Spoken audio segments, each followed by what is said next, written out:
Nestled within the heart of the historic town of Eatonville, the town that freedom built, is a place that may not look like much now, but flip the calendar back and you'll find memories of places lost in time, places now gone, and others like the old Club Eaton nearly forgotten until now. Over 30 years since I've been in here, and to come inside, if walls could talk, there's so much history, because people that came not only from the community, but people outside the community travel here to see it. See this right here? With each step he takes, Charles McKinney is transported back in time to the 50s when he himself was a young boy watching from outside Club Eaton, listening to legends play on the stage. His mother worked part-time at the club. During those days, there was no television advertising. Everything was posted on a telephone pole in one of the businesses in the community. And you see the little signs of Joe Simon, Bobby Bland, B.B. King, the 5 Royales. And that's just to name a few. The only thing more exciting than reliving the past for Charles is the coming renovation for the club, restoring it to its former glory. The owner has said he plans and wants to do something that will reflect back to those early years, a little nostalgia, and getting things organized so everybody can appreciate it. Officials with the Eatonville Community Redevelopment Agency says about $1 million is helping to fund the project, that coming from the State Division of Historical Resources. Another $250,000 is coming from the owner of the property. Eatonville Mayor Angie Gardner says the renovation is long overdue. We've been sitting here dormant for so many years. So as administrator of the town, I'm very pleased to know that we're getting ready to shine again. The Club Eaton project will be done in 4 phases with about $250,000 of state funds released at a time. Samuel Lee is an engineer working on the project. He says things are expected to start within the coming weeks. We're going to start with demoing out the whole building, meaning we're going to go in, everything that is not going to be structurally sound, we're going to take it out of the building. The fact that I get to be a part of revitalizing and bringing a moment like this back, I can't wait to be amazed from everything that is going to happen on the inside of this building. A building that has stood the test of time and will now have new meaning to a new generation, giving Charles McKinney's treasured walls new stories to tell. But I think in my heart that this thing will turn out and it will be something very special.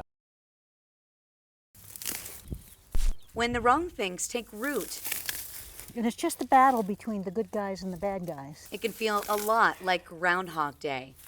Because while it took Nancy Rudner and her husband a decade to find this stately home, nestled on picturesque Queensmere Lake in Casselberry, it took only a minute for an environmental expert to decidedly declare. Looked around and she said, everything you have here is invasive.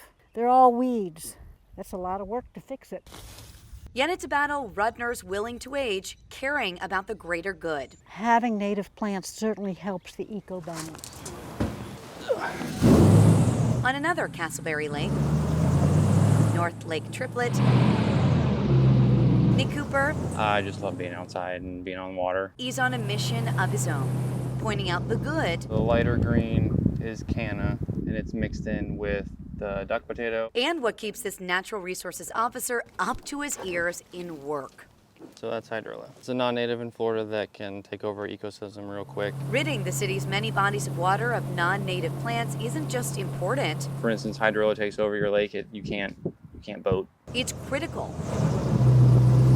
Native plants lead to better water quality, controls erosion, serves as habitat for wildlife. It's why Cooper himself launched a program for the first time in Casselberry, doling out such plants to lake-dwelling homeowners, even planting them for free. Cooper so cares.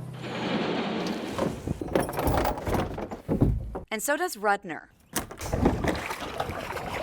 who applied for the plants, adding to her slice of heaven. It's a total escape from everything else. It's such a visual, spiritual, emotional experience, especially at sunrise and sunset.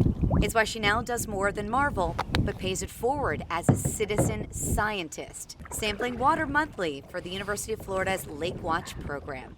And you want bird life, you want fish life. And we're so fortunate to have the lake. You've got to take care of it. In Casselberry, Seminole County, Oh, he's got it.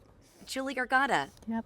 Can you see the fish? Spectrum News. What I haven't seen lately is the anhinga, the snake bird. Walking into the Seminole Town Center Mall, you'll hear the echoes of the two-story building. The mall having few stores for shoppers to choose from. Hudson's Video Games, a family-owned store specializing in retro video games. And then we got the Nintendo 64, one of my favorites. Saw an opportunity 2 months ago and took it. But the store isn't new. They were tenants at the mall 5 years ago and left. But they're back and ready for what the future of the mall could be. We would have enough people that we would hold like tournaments in our store and stuff like that.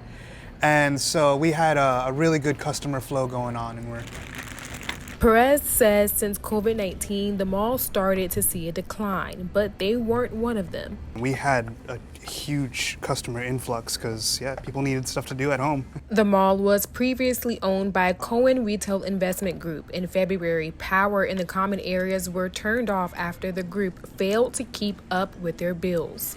So as of right now, businesses are pretty scarce in the mall. Fourth Dimension Properties was an investor of the mall, but couldn't make executive decisions.